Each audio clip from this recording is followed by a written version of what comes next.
Mais um bate-papo aqui para você e com você no YouTube da FIC Goiás. Que bom ter a sua companhia, que bom ter vocês assistindo e prestigiando o conteúdo que é gerado aqui na feira.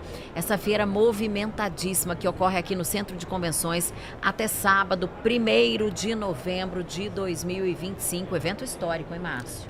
A feira está bombando. Só hoje nós já trouxemos aqui a indústria, o setor imobiliário, os microempreendedores e agora vamos falar de varejo na veia, viu, Fernando? Vamos falar de varejo, que é um termômetro importantíssimo da nossa economia. Nós estamos recebendo aqui o José Reginaldo Garcia, presidente do Cindy Lojas Goiás. Seja muito bem-vindo.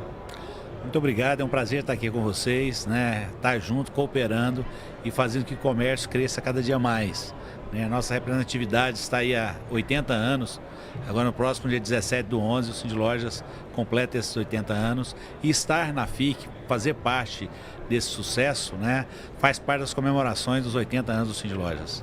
Quando a gente vê todas as entidades passando por aqui, as que fazem parte do evento e as demais que não estão diretamente inseridas no evento, mas prestigiando, a gente entende a força que isso aqui representa, né? É a potência do setor produtivo, como não estar presente, né, José? Sim, veja bem, a gente faz parte da FEComércio, né? Ou seja, a nossa entidade mãe. E é muito importante que os sindicatos, principalmente os de maior representatividade, estejam com a sua stand aqui para atender os seus associados, os seus representados e mostrar para que viemos, né? Nós estamos aqui para buscar soluções para o comércio como um todo. Ô, Reginaldo, o que é o Cindy Lojas? Para quem não conhece, qual que é a função desse sindicato? Bom, o Cindy Lojas, as principais funções é defender os interesses, né, do comércio como um todo.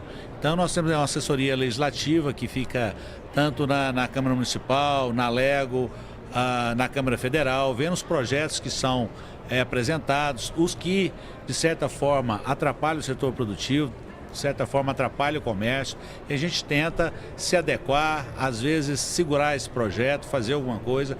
Esse é um dos trabalhos que o Cindy Loja faz para proteger o comércio como um todo. Outra coisa importante, as CCTs, que são as convenções coletivas de trabalho, é de responsabilidade dos sindicatos a fecharem com o sindicato laboral as CCTs.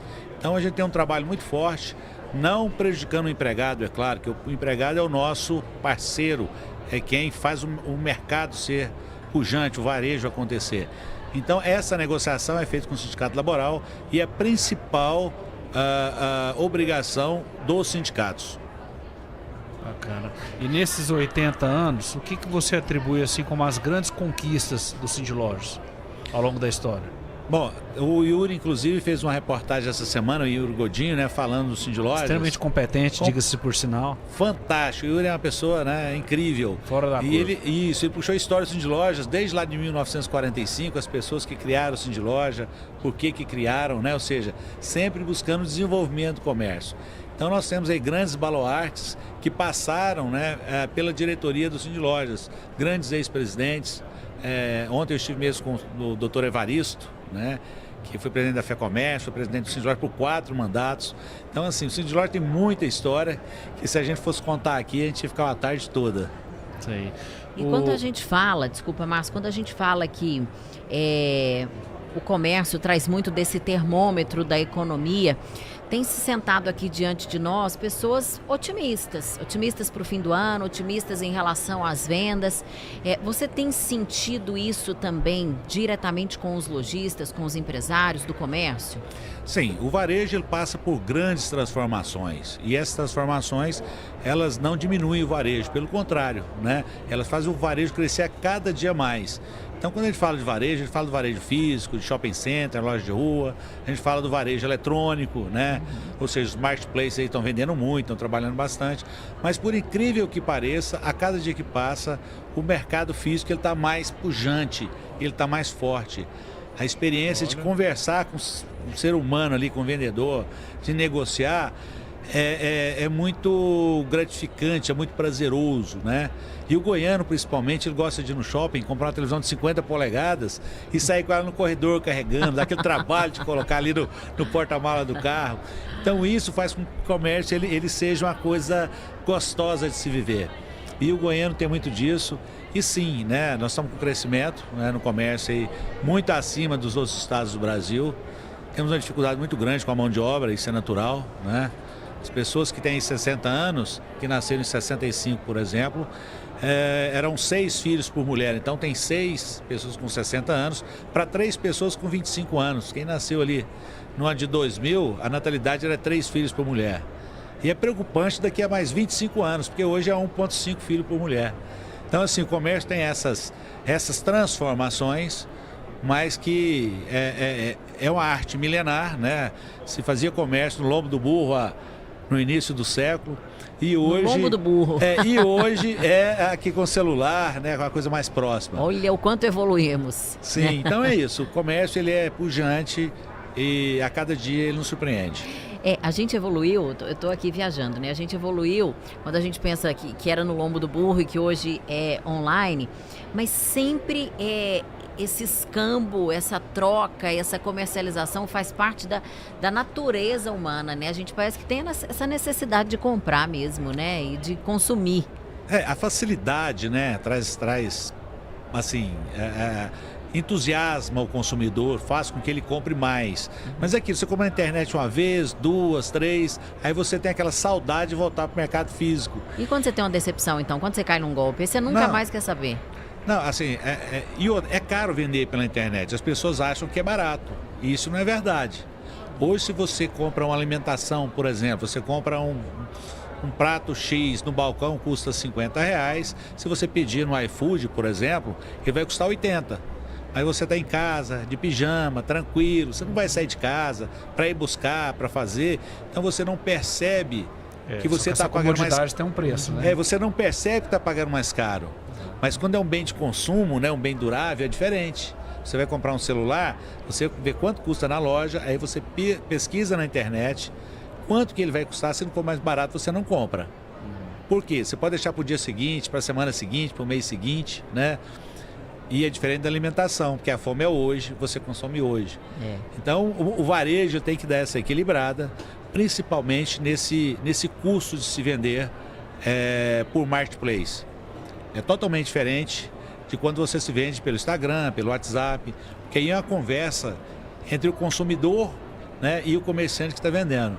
Mas os mercados que são formais, eu vou dizer, que são legalizados pelo Banco Central, a forma de pagamento e tudo, isso custa hoje em torno de 15%, 20%. Então é muito caro ainda. E o mercado toda a sua margem. Sim, leva toda a margem. Então, por isso essa resistência de alguns lojistas, às vezes não querem trabalhar de forma através dos marketplaces da vida. Reginaldo, você é lojista de qual ramo?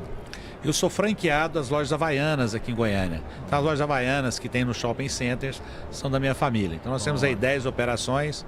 Estamos há 20 e poucos anos no varejo. E assim, a cada dia crescendo mais. É difícil de vender, né? Todo mundo usa, né? Mas é maravilhoso, né? Eu adoro o varejo, né? Adoro estar no meio do varejo, perto dos empresários. Então isso é fantástico. É um bichinho que morde ali que você depois não consegue sair mais. Uma dessas mudanças que a gente tem visto no varejo é a necessidade da marca estar presente de forma muito ativa, cotidianamente, na rede social. Isso tem exigido do empresário um esforço extra, uma demanda extra. Quando a gente pensa no pequeno, então, que ele é que compra a matéria-prima, ele é que leva, pensando em confecção, ele que leva para o corte, ele que leva para a confecção. E, ao mesmo tempo, ele tem que pensar na divulgação do produto dele. Isso é quase que uma necessidade hoje da rotina do empresário, né? Hoje o canal de comunicação, né, com o cliente é a rede social. Né? Você tem que estar no Instagram, você tem que estar no Facebook, você tem que estar no WhatsApp ali conversando todos os dias, porque senão você não vende, o seu produto não é visto, o que não é visto não é lembrado. Então é muito importante as redes sociais. Há alguns anos atrás aí, sei lá, 10, 15 anos, era o carro de som na rua, né? Com aquele microfone, falando. Hoje a gente só vê o carro da pamonha, né, fazendo isso.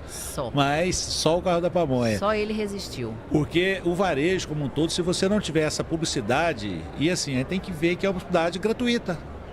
né? Você vai criando seus seguidores, você vai colocando conteúdo bacana. E mesmo a Havaianas, que é um produto consolidado que todo mundo conhece, não vai estar presente na rede social para ver. Deixa o consumidor esquecer de você. Não, a Havaianas mesmo paga royalties altíssimos aí para alguns artistas, né? Justamente para dar esse engajamento, para mostrar o produto, para mostrar a nova coleção. E aquilo, engajar, porque se você não trabalhar, você perde seu cliente. E o produto que a influenciadora mostra lá, que a artista mostra lá, ele tem a procura maior na loja, né? Impressionante isso. Não e aquilo, quem divulga moda, que tem esse poder de influência, né? Não é à toa que o nome é influenciador, ele dita a moda. Então ele mostra aquele modelo, aquele produto, e o consumidor quer aquilo, ele quer estar parecido com aquele produto. Então, se não tiver na rede social hoje, você está fora do mercado. Teve uma outra pauta muito interessante que passou por aqui, pelo FICPOD, que é a questão da revitalização do centro de Goiânia. O quanto isso seria importante para o segmento, né? A gente ter o centro ativo, o centro vivo, o centro como um local para os consumidores irem atrás, porque o centro está triste, né? E nós falamos, obviamente, de Goiânia, porque é a nossa capital, mas grandes cidades do nosso estado também têm essas dificuldades. Anápolis, alguns pontos de Aparecida de Goiânia, são zonas urbanas que têm toda uma infraestrutura, mas o comércio está sofrendo. Assim, é um processo que vem se degradando ao longo dos anos. A gente precisa de entender que nós temos algumas capitais, na América Latina mesmo, como Buenos Aires, Santiago no Chile, ou seja, são cidades que o centro é muito pujante, é muito forte. Mas o que acontece? Todas as instituições governamentais estão no centro dessas cidades. Então, o que aconteceu com São Paulo, o que está acontecendo aqui em Goiânia? As grandes instituições saíram do centro. Saíram. Então, ou seja, nós não temos... vamos começar, o Cindy Lojas era no centro, não está no centro mais. A Fé Comércio era no centro, não está. A sede dos Correios era no centro, não está. O Palácio das Campinas, a administração municipal, era na Praça Cívica, não está mais. O SESC Senac era no centro e saiu. Então, por que as pessoas vão vir no centro? Qual que é o atrativo do centro hoje? Não tem nenhum serviço a ser prestado no centro. Então, a gente tem que ter uma visão de médio e longo prazo para o centro, em relação às instituições, em relação a trazer realmente a representatividade da cidade para o centro da cidade, para ele crescer. A única forma que eu vejo diferente disso é se tiver um projeto habitacional para o centro. Porque, por incrível que pareça, os bairros de Goiânia são independentes. Hoje, se você for no Jardim Guanabara, se você for no Novo Horizonte, se você for na Mangalô, eles têm vida totalmente indiferente. Assim, sobrevivem sozinhos sem ter que vir no centro da cidade, sem ter que ir no shopping center. Né? O Eldorado. O Eldorado é uma cidade à parte. Uma cidade à parte. Então, assim, o que eu vejo no centro é isso. A gente precisa de um projeto, sim, de médio, né, e longo prazo, mas que traga gente para cá. Eu acho que a melhor forma que tem é o setor habitacional. Ou então o Estado estar mais presente, a Prefeitura estar mais presente. As repartições públicas voltarem para o centro. Né? Eu vejo o Cindy Lojas presente em outros municípios também. Como que é essa organização de vocês? Bom, o Cindy Lojas representa todo o estado de Goiás, com exceção de 5 cidades, que tem o Cindy Lojas próprio. Né? Catalão tem o Cindy Lojas dele, Tumbiara tem, Rio Verde tem, Jataí tem e Anápolis. Essas cidades têm o próprio Cindy Lojas e o restante, a base, na ordem aí de 60 mil empresas, são ligadas ao Cindy Lojas, são representadas para o Cindy Lojas. Excelente. José Reginaldo Garcia, presidente do Cindy Lojas Goiás, muito obrigada pela presença aqui no FICPOD. Eu que agradeço, vocês foram muito gentis, contem sempre com o Cindy Lojas, conta com a gente, que a gente está aqui para ajudar no máximo possível no desenvolvimento não só do varejo, mas como da cidade de Goiânia e do estado de Goiás. E rapidinho, onde é que o Cindy Lojas está aqui na FIC? De frente... O FICPOD. Nosso vizinho. Aqui, ó. Vem aqui, tá cheio o stand, inclusive. Tô olhando daqui, ó. Muito obrigada, viu? Obrigado, muito bom. Um grande abraço para vocês. Até o próximo bate-papo. É já já.